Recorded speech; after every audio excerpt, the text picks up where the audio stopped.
If there was ever a perfect example of how an invention dominates us, this is it, isn't it?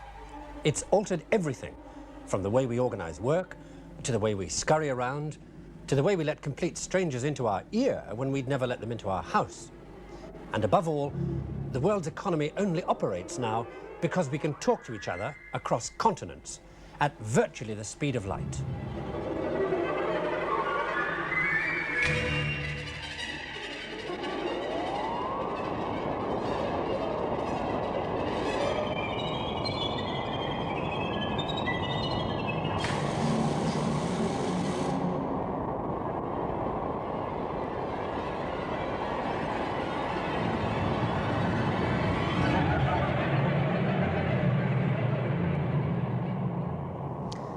Without long-distance communication, the modern world would not function as it does. That's obvious. Take this equipment, for instance. It's a receiving system in contact with a navigational satellite 600 miles up, circling the Earth north-south, so that as the Earth turns beneath it, the satellite covers the entire globe. Now, as it comes over, it broadcasts two things. It says where it is, and it sends out a continuous note at a very precise frequency. Now, if you compare that note to the sound, say, of the whistle of a train. As the train comes towards you and goes away, the note rises and then falls, like this. Now, the way the note rises or falls depends on where you hear it from. If you knew exactly where the train was, then what you were listening to would tell you where you were, because you'd only hear it that way in that place. And that's what this equipment does. There's the receiver locking into the signal from the satellite.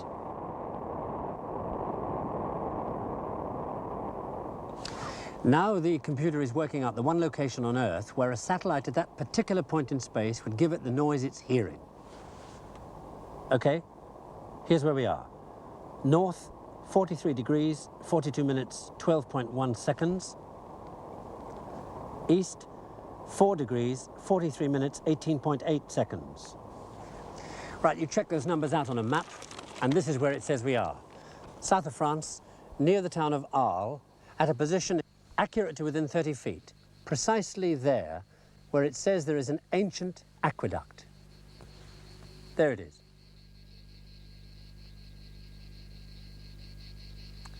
Telecommunications can pinpoint somebody, like that did. Or because he picks up a telephone, or because he's on a computer data bank. We organize ourselves better because of that. The question is, how well organized will we become? Too well? To a certain extent, the modern world would fall apart without that organizational ability. The new community of nations that has grown up from the bits and pieces of the old European empires, the French, the English, the Dutch, the Spanish, the Portuguese, is held together because we can organize. But what will that organizational network, that communications network, do to us next? Well, the answer to that question may lie in the past, because this kind of situation's happened before. The last time a world empire fell apart was about 1,500 years ago. Then the empire was Roman.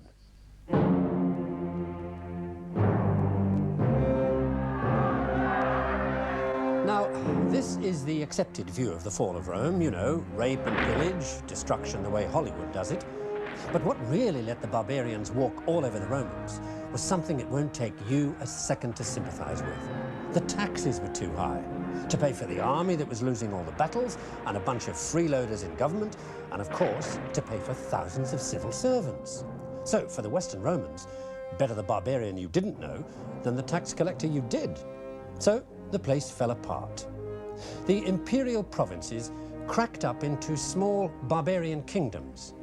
And all that big-time stuff you have to have with imperial government, you know, superhighways, theatres, aqueducts, were no longer worth the upkeep. That's why we're here, outside Arles. This aqueduct fed the biggest industrial complex in Europe with water to run the wheels of the great grain mills at Barbegal.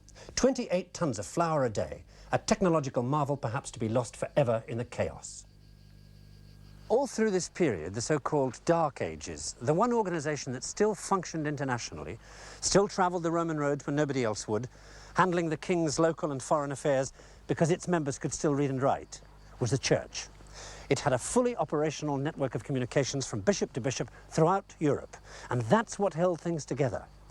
The church then was like our telecommunications now.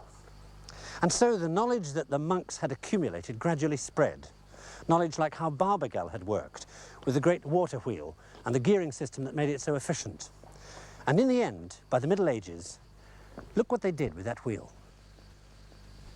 Here's the wheel being operated by water, and here's the gearing system turning the horizontal movement vertical, then horizontal again, and then vertical again in order to operate the millstones. Here's another system operating a trip hammer for bashing things like mineral ore or cloth or leather, soften it up. Here's a system that operates a similar trip hammer device, but it's to work a suction pump for a water supply. Same system again, operating two levers, pressing on bellows for a blast furnace. And finally over here, a crank that turns a circular movement into back and forward movement for a sawmill. Beautiful system. So, put yourself in their position. The wars are all over. There's loads of productive land everywhere. You've got water coming out of your ears and an amazing machine to use to harness the power. What would you do? Yes, you'd have yourself a medieval industrial revolution.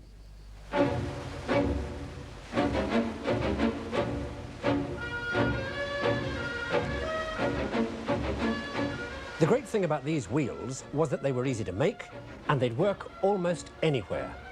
You lived up a mountain, hollow a few trees out, and you had yourself a wooden aqueduct.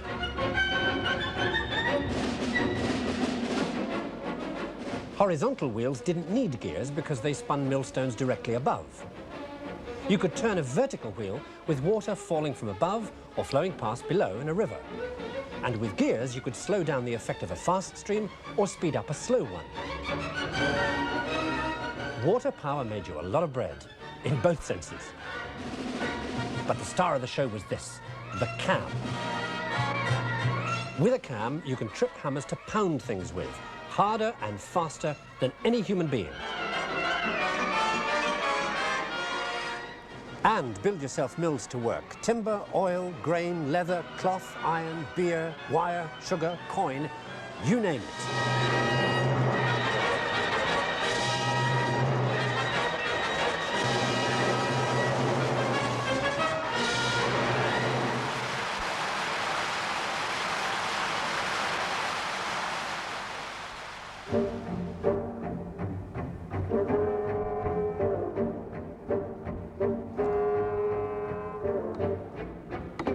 It took a lot of energetic monks to get it all together. Now, they were energetic because in 1098, a bunch of Benedictines, fed up with the luxury and the ritual, lit out for the wild country and the simple life. And St. Benedict's original idea that hard work was good for the soul. But it was the way these Cistercians organized themselves that turned them into a medieval multinational and gave Europe systems management. See, each monastery had to be self-sufficient in food, so they cut back on the praying and added 6 hours labor a day. They went into rearing animals, clearing and draining land. They went out looking for new plants they could grow, and they wrote each other reports on the latest developments. Like this one, growing vines on bad land, hillside terraces.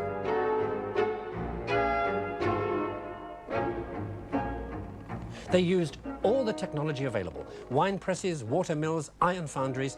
A Cistercian abbey was like a corporation, with the special advantage that at the end of a hard day's business, they served the house wine in the company canteen.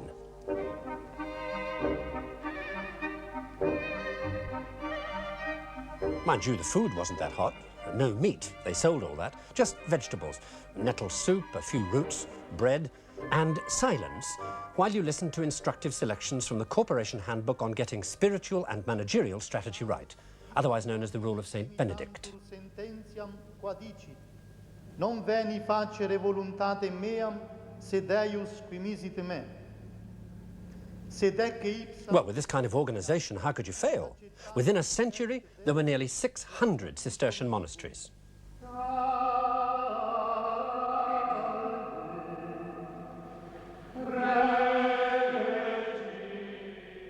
These monks did everything with fanatical discipline. Nothing got in the way, no fancy architecture or ritual or color to distract from the corporate image of efficiency. And as their lands and their management techniques developed, the news spread to the world outside.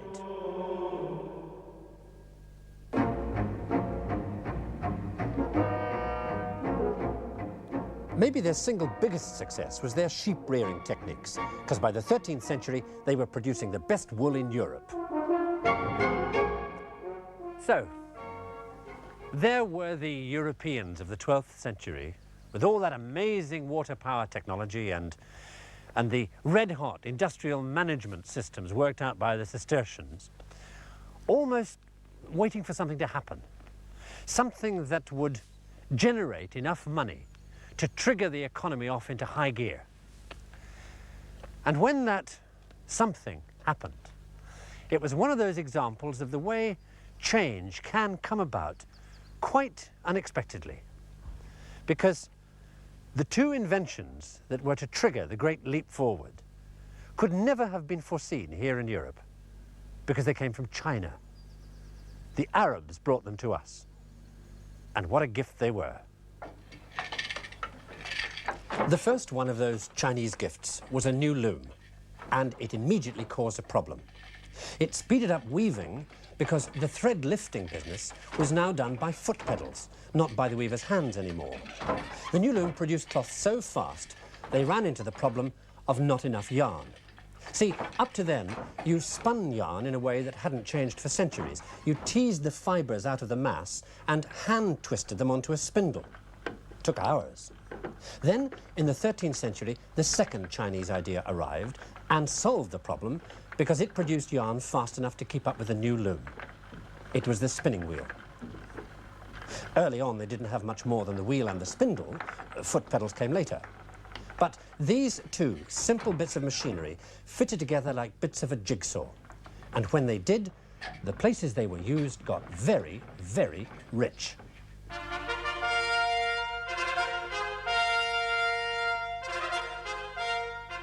Places like Bruges.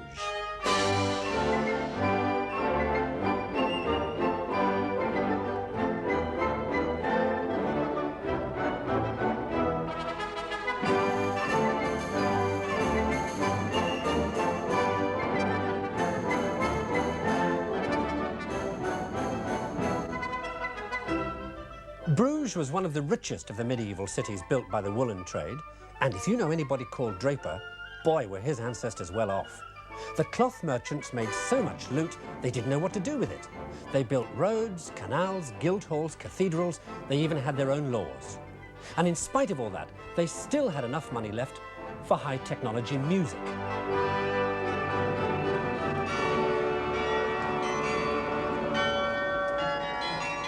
Not just this kind of toy, the kind you can still hear in the cathedral towers all over Belgium, where the carillon still plays. Recognize the mechanism?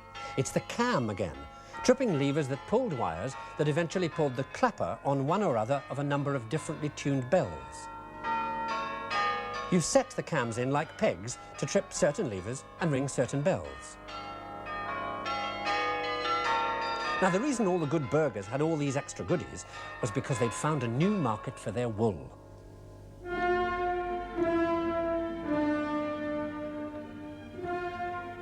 See, all over Europe, people now had surplus, and surplus always looks for a ready market. South from Scandinavia and England and Flanders came fur and wool and cloth. North, through the Mediterranean, through Genoa and Venice, came silk and spices from the Far East. East, from France and Spain, came salt, wine, and Cordovan leather. And from Russia, fur, I suppose. Everybody's crossroads lay in the county of Champagne at 4 little towns where they set up the first international markets, called the Champagne Fairs.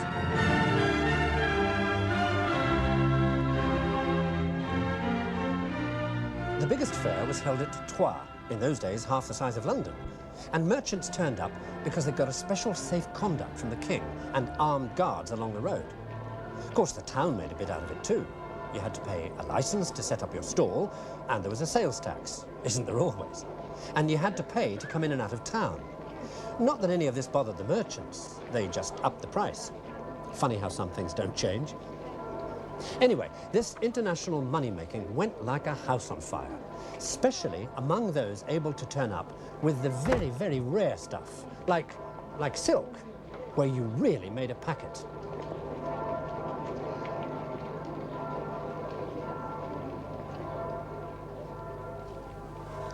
Most of the really fancy stuff was brought by the Italians, who practically ran the place.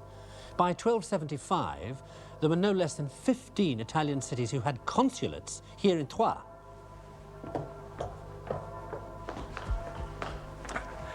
The reason the Italians mattered so much was because when everybody got back from a crusade in the Middle East to their rather dull northern European town, all they could talk about were the amazing luxuries of the mysterious Orient. Silk, cinnamon, pepper, elephant tusks. Things which the Italians were very well placed to provide at the fairs. The Venetians, the Genoese, and the Pisans all had trading colonies all around the eastern Mediterranean, where they could pick up stuff from as far away as China. Well, there was so much money to be made here. And given the fact that the Genoese have always had a reputation for being where the profits are, it's not surprising that it was probably they who came up with a way to keep the financial ball rolling, so to speak, with this thing. It's an investment contract called a commenda. Now, this is a copy, but this particular one was written on the 14th of November, 1244, and it's a contract between a travelling merchant called John of the parish of San Genesius and a draper called Otto, there's Otto, who is investing 81 Genoese pounds as a share in a load of purple cloth and gold silk that John the merchant is bringing up here to the Champagne fairs. The agreement goes on to say that John can use his discretion as to where and when he trades, on condition that when he gets back to Genoa, Otto gets detailed accounts and his share of the profits. This tatty bit of paper, which looks like an everyday affair, thing you write in the back of an envelope practically, represents a really fundamental innovation, because it brought everybody, rich and poor, who had any spare cash in on the act. And that spread the risk, and that encouraged more merchants to go to more places. So the Champagne fairs and others, places like this, really boomed.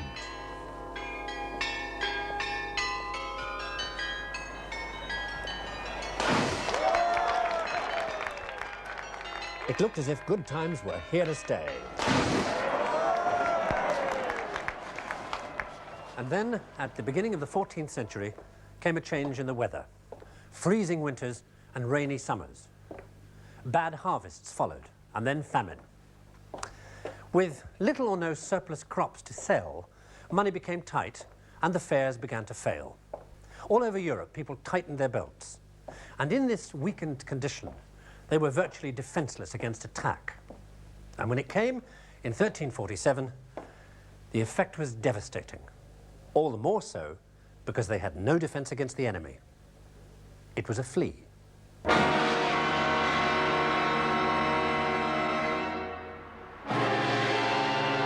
The flea carried the Black Death, and from when it arrived in Europe in 1347 on board ship from the Crimea to when it receded only 4 years later, it killed maybe 40 million people.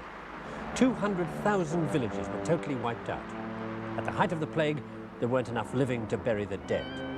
The flea sucked the disease in rat's blood, and when the rat died, it jumped onto people and bit them.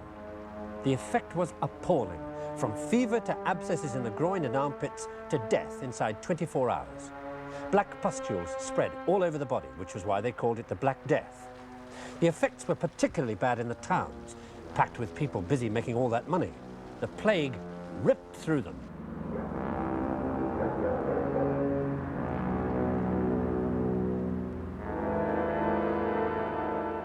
And a new face appeared in all the pictures. And for those with itchy feet, a new kind of dance you could unexpectedly find yourself swinging to. The dance of death.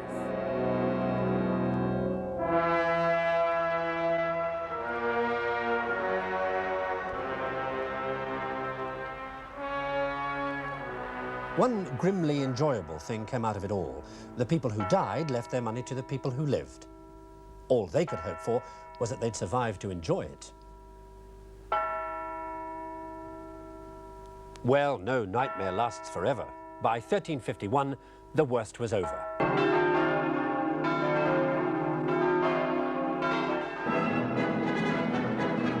When it was all over, the survivors went insane, trying to forget the horror they'd lived through. life everywhere in Europe became one long hysterical shindig.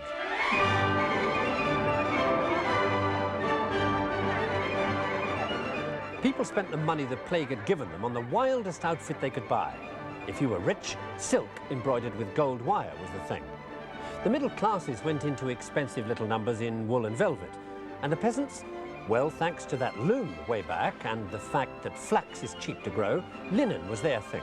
Well, it was everybody's thing, really, in hats and shirts and bed sheets. And especially if you take an indiscreet look up the nearest girl's skirt. That. Underwear. And just this once, that's the great historical trigger of change. What you're looking at now. Yes, frilly knickers.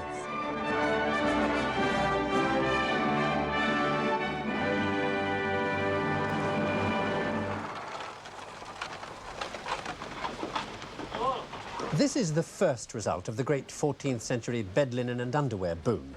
The guy who used to go around collecting bones for fertilizer now started collecting linen too. He became a rag and bone man. Why?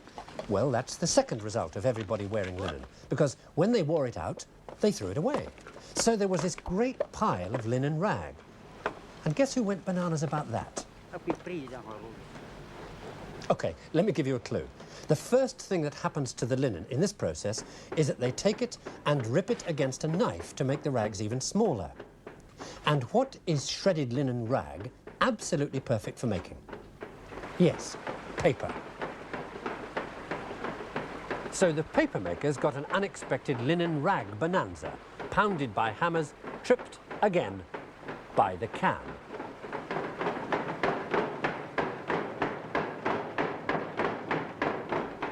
You bash the rag in water and gum for 48 hours, and the sludge you get is paper pulp.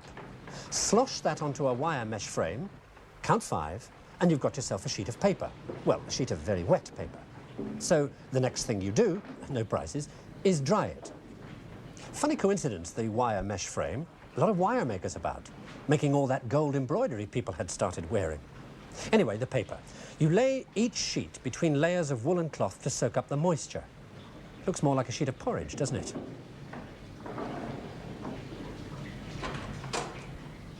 And when you've got a big pile of wool and wet paper sandwiches stacked up, you call the lads. All you do now is squeeze the pile in a press until you've got nearly all the water out of the paper when you hang it up to dry, and that's all there is to it. Funny how it all comes together here in the paper mill. The water power to run the cams, tripping the hammers to make the pulp, the wine press come linen press to squeeze out the water, and thanks to the automatic loom, the linen that makes the pulp. And because of all that free linen, suddenly the cheapest thing around was paper.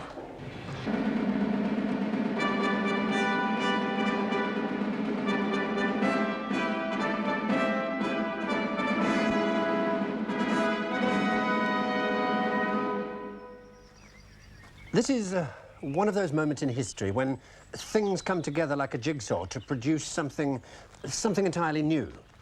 Look at the bits we've got so far. Because of the linen, we have cheap paper. The Black Death is just over, so the economy of Europe is on the up and up. Administration is expanding. There are many more clerks needed to do all the paperwork. However, the Black Death has killed half the clerks off, so they cost a great deal. So we have extremely cheap paper, and the cost of a man who writes on it has gone up astronomically. What do you need to solve that problem? Yes, printing. And that's exactly what happened. But before the final bit of the jigsaw could be put into place, you needed one particular skill, the kind of skill, say, a goldsmith has. If you come upstairs with me, I'll show you what I mean.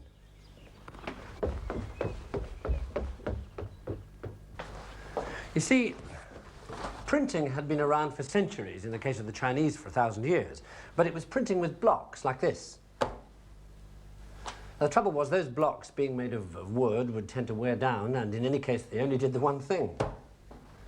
Now what our goldsmith friend did, and by the way his name was Johann Gutenberg and he lived in Mainz in Germany in the 1450s, he used his expertise with precious metal. He knew what that was, the hallmark. And he knew that the hallmark was made with a punch. So he took a punch and he carved a letter on the end of it, and using the punch, he punched that letter into a soft copper bar. Then he designed a mould in 2 bits so that it comes apart. You put the mould together like that. You slide into the mould the letter you want to make, any letter. Close it tight with a big spring. Turn it over. And then very, very carefully, you put molten lead alloy into the mould like this. Leave it for just a few seconds, and then you break the mould, and the letter is there, ready to print with. And that letter A will go anywhere on the page you want to put a letter A. It will go in the place of any other letter A. The mould makes all the letters so they're all the same size. It makes all the spaces so they're all the same size. So the printing is uniform. But it's the interchangeability of the letters that is at the heart of Gutenberg's invention. If you think about it, it was a good deal easier for a European to do than, say, for a Chinese, because the Chinese language has thousands of characters, and if you made every one of them, you'd need a space as big as this printing room in Antwerp just to store them in. Whereas the Latin alphabet of the time only had 23 letters to be made. As for the printing itself, well, that was a bit of a cinch. This press was just an adaptation of a linen press that had been around for centuries, as had the ink and the paper. This is the first dated piece of printing we know of. There may be earlier ones, but this one has a date on it. And the people who did it were very proud of what they'd done. It's the introduction to a book of Psalms. And the text says, "This work, adorned with the magnificence of capital letters, was fashioned with the use of a mechanical process for printing and making letters without the use of a pen." And then it says the name of the 2 men who were so proud of what they'd done, Joachim Furst and Peter Schoeffer. And then the date, 14th of August, 1457.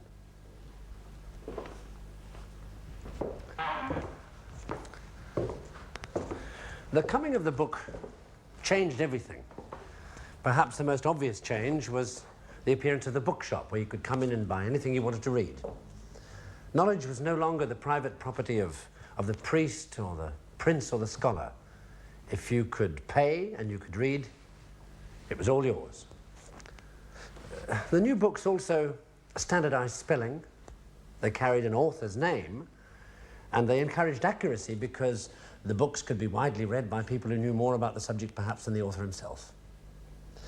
But perhaps most fundamental of all, the new books gave birth to the specialization that is the blessing or the bane, depending on your point of view, of our modern world. Because you see, the architects and the engineers started to write about what they knew in terms that only their co-professionals would understand. The generation that first read these new books could as easily turn its hand to the lute or the sword or the architect's drawing. And because of printing, they were the last generation to be able to do that. The coming of the books must have seemed as if it was going to turn the world upside down in the way it spread and democratized knowledge. And one of the few men responsible for that spread was an Italian called Aldus Manutius. And he realized that what people needed and wanted was cheap, standard books that they could carry with them anywhere they went in their saddlebags. And so he produced the world's first pocket edition. And he did so in what by 1500 was the printing capital of Europe, Venice.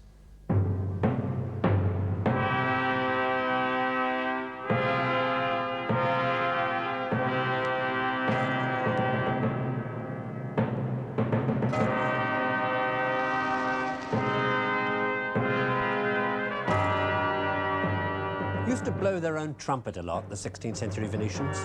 Well, you couldn't blame them. There were, after all, more millionaires per square inch here than anywhere else in Europe. Biggest navy, biggest overseas commercial empire, biggest bank balance. Venice was queen of the seas. Of course, there was nowhere else she could have been queen of. Not much land in Venice. She was a city full of businessmen, and because of her connections with Constantinople, she was also full of Greeks. refugees from when the Turks invaded it in 1453. And it was the Greek connection that gave the printer Aldus Manutius his big chance.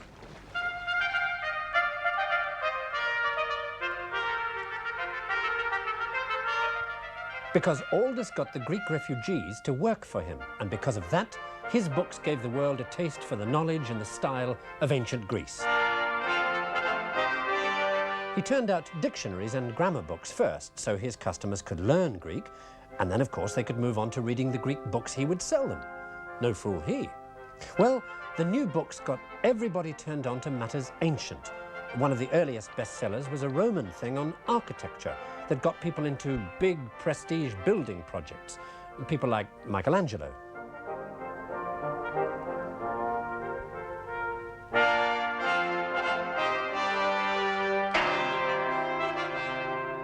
Thanks to Aldus and the Venetian printing presses, in 1500, only 50 years after Gutenberg, there were no less than 20 million books in existence.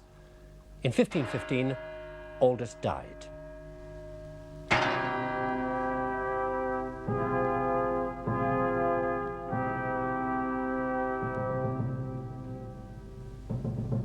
Aldus Manutius was laid to rest with his books heaped around him as a mark of respect for what he'd done, which was to print every major Greek classic in existence and invent a new kind of letter type for his pocket editions. It was a kind of print that would pack a lot into a tight space. We call it italic. So now the world could start worrying about something it had never had to worry about before: the small print.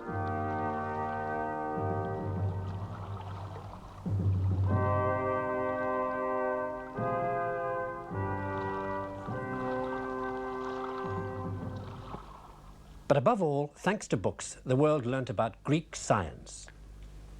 This was one of the books that made the greatest impact of all, by the Greek hero of Alexandria.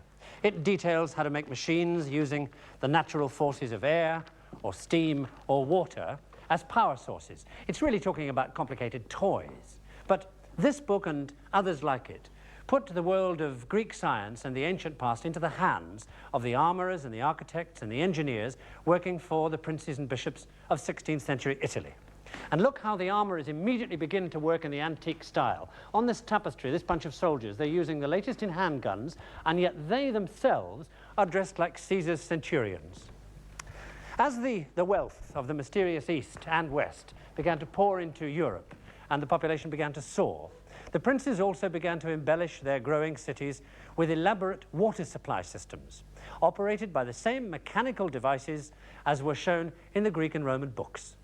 And in their homes, the aristocrats would hang tapestries like this one, containing scenes of fantastic inventions like the flying throne, being carried into the sky by winged beasts that can never quite make the piece of ham above their heads.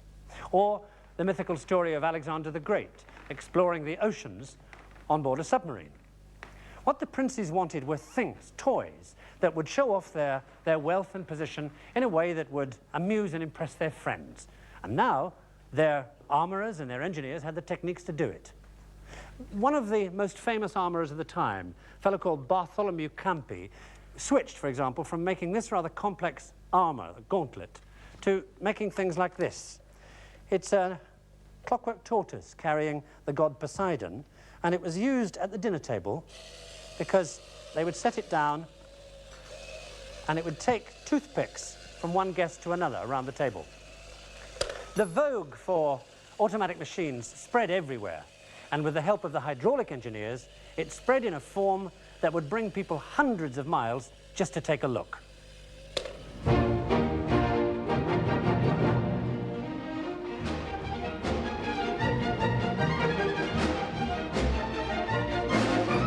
This is one of the best ones still working, the castle of Hellbrunn outside Salzburg, built in 1615 so the Prince Archbishop and his guests could have a little water-powered fun and games.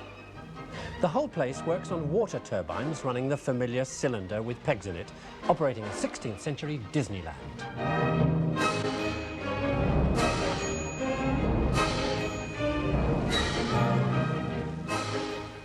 The name of the game was to get the most unexpected things to spurt water all over the suckers who come to dinner. Everybody laughed, ha-ha, because the host was a prince. And besides, you got a free meal out of it all. Well, that's not all you got out of it.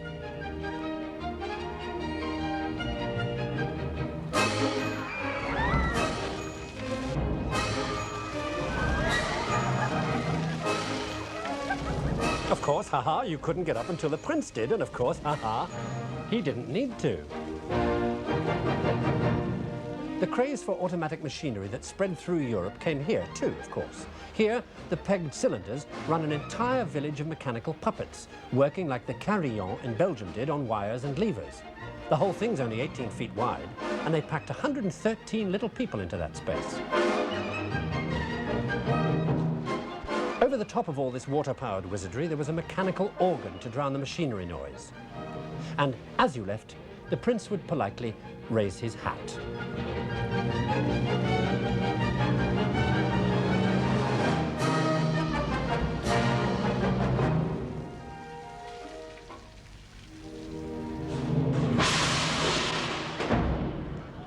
Mechanical organs and things might have stayed just that if it hadn't been for another craze sweeping Europe, a mania for Chinese fashions, particularly in dress, when, at the beginning of the 18th century, very complicated patterns became all the rage, especially in France, and particularly in silk. By the beginning of the 18th century, the demand for this kind of pattern was giving the silk weavers of Lyon a real headache, because silk weaving isn't just the simple over and under business of ordinary weaving, it's much more complicated. I mean, take a look at this. This already complicated pattern, if you follow it across, there you see suddenly for about 5 threads that particular orange. So it comes in, say, at thread 530, and it disappears again at thread 535. Now, if you get that one thread wrong, you've blown it. Let me show you on this little model loom here how they cracked that problem. Every thread runs through a tiny ring on a cord, so that if you want to lift the thread, you pull the cord up, the thread lifts, and in this case, the crossing thread would go underneath and in the final pattern not be seen. Now, if you tie together all the cords for all the threads that you want to lift into one bunch, then one pull will lift them all, like this.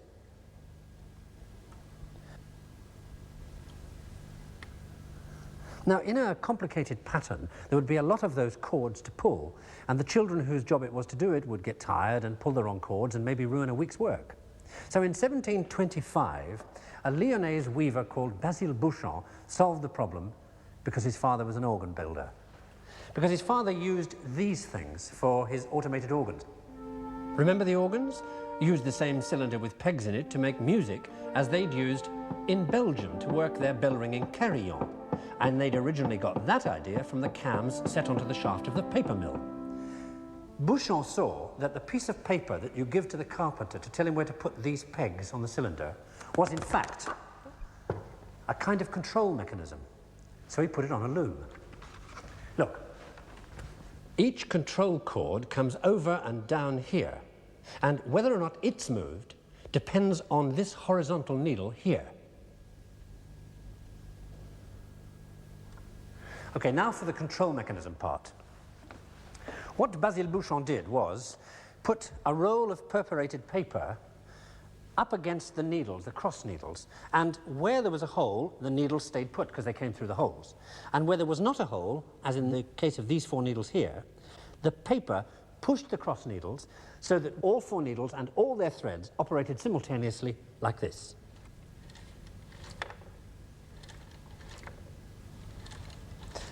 And to change the pattern, you simply moved the paper along one row of holes.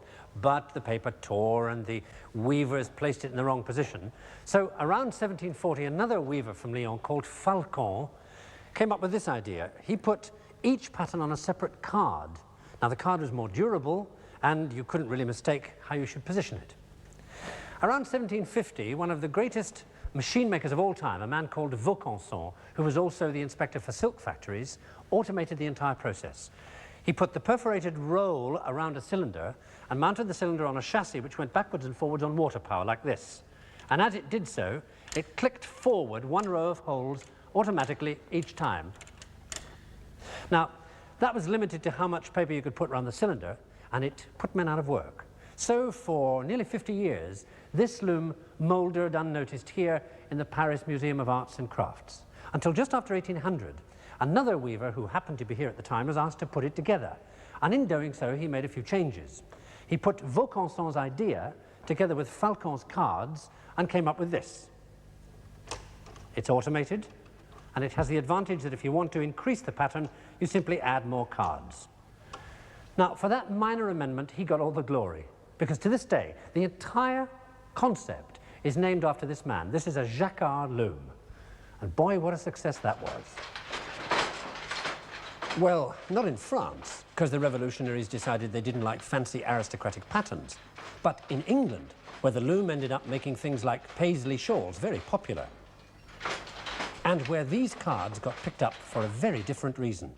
They got used to control automatic riveting machines that by the mid-19th century helped to build the great new iron ships that were to make the crossing of the Atlantic safer and faster, just in time to handle the biggest load of passengers that any shipping lines have ever carried, the poor, huddled masses of Europe. And though they didn't know it, these immigrants were to trigger off the development of one of the modern world's most extraordinary inventions. By the 1870s, the immigrants were stepping ashore on American soil at a rate of over 7,000 every day. The journey across the Atlantic had taken anything from 12 days to 3 weeks, and most of them traveled in conditions that varied from bad to appalling. Many of the bigger ships were designed with only one thing in mind: to carry as many immigrants as possible. And so they came, in filth and degradation, packed in like cattle, treated much the same. The vast majority came to New York, at first to the immigration depot at Castle Garden, and then later here, to the place that was to become a symbol both of everything that America offered and the terrible fear that at the very gates of freedom they would be turned away, here at Ellis Island.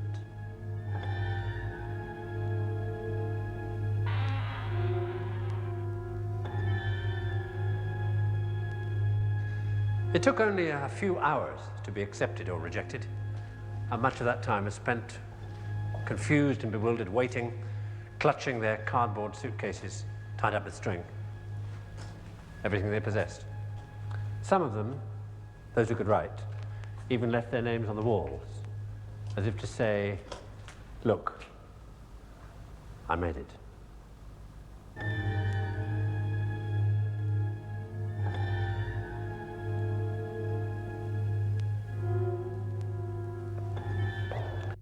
And then came the moment of truth, the point at which they either passed or failed the test to become American. What none of them could have known was how easy that test was. A quick look at the eyes, the hands, and the throat, and then the writing down of their particular details. The point at which many of them lost their old names because the inspectors couldn't spell them and they couldn't write them. So they became Smith, Brown, Jones. 8 out of 10 people passed the test, but with one inspector handling 500 people a day, it was almost a case of if you could walk, you were in. In the 30 years between 1850 and 1880, nearly 8 million people got in. And as the country grew and the frontiers pushed west, the immigrants were swallowed up to disappear in the vast open spaces of this enormous country. The trouble was, every 10 years the government had to find them all again for the national census. And as the population soared, the paperwork for doing that became unbelievable. And then in 1880, an army surgeon called John Shaw Billings, who was working on the census, was watching the mountains of paperwork being shuffled when he happened to mention to his young engineer assistant that he reckoned that the Jacquard cards with their punched holes ought to be able to carry information. You know, if a man was married, you'd punch a hole, and if he wasn't, you wouldn't. The young engineer, Herman Hollerith, worked on the idea and came up with this. It's called a tabulator, and it works on cards like these, the size of a dollar bill of the period. Now, Hollerith chose that size because they already had holders for dollar bills, and what that meant was he wouldn't have to design and build one himself. No fool. So, you put the card in here. Now, let's say we're talking about a white male, aged 35, who is single, lives in Maine, and came originally from Russia. Right, you punch white, male, 35, single, the code for the state, Maine, and finally, Russia. Now you take the card out, see the little holes, and put it into this press.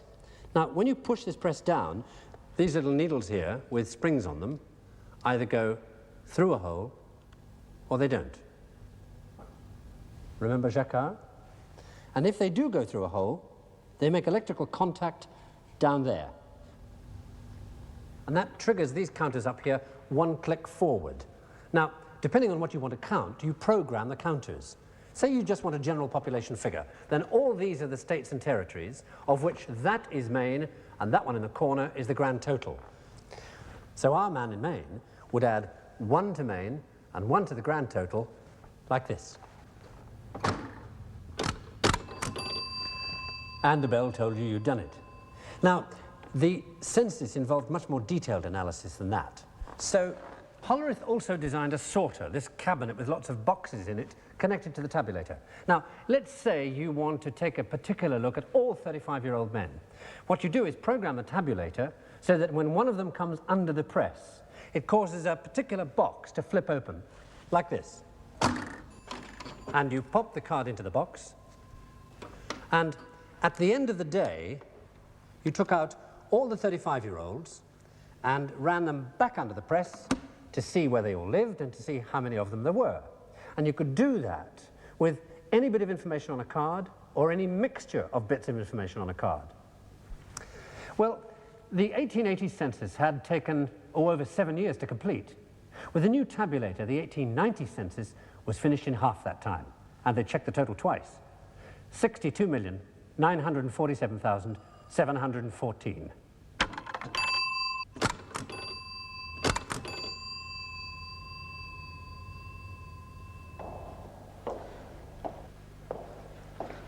So, the trail has brought us from the water wheel to the loom, and the linen it produced that made paper so cheap it spurred the development of printing, of books that interested people in things like automated organs, whose pegged cylinders gave the French silk weavers the opportunity to run their looms with perforated cards that Hollerith used to count Americans who had once passed through this hall in Ellis Island.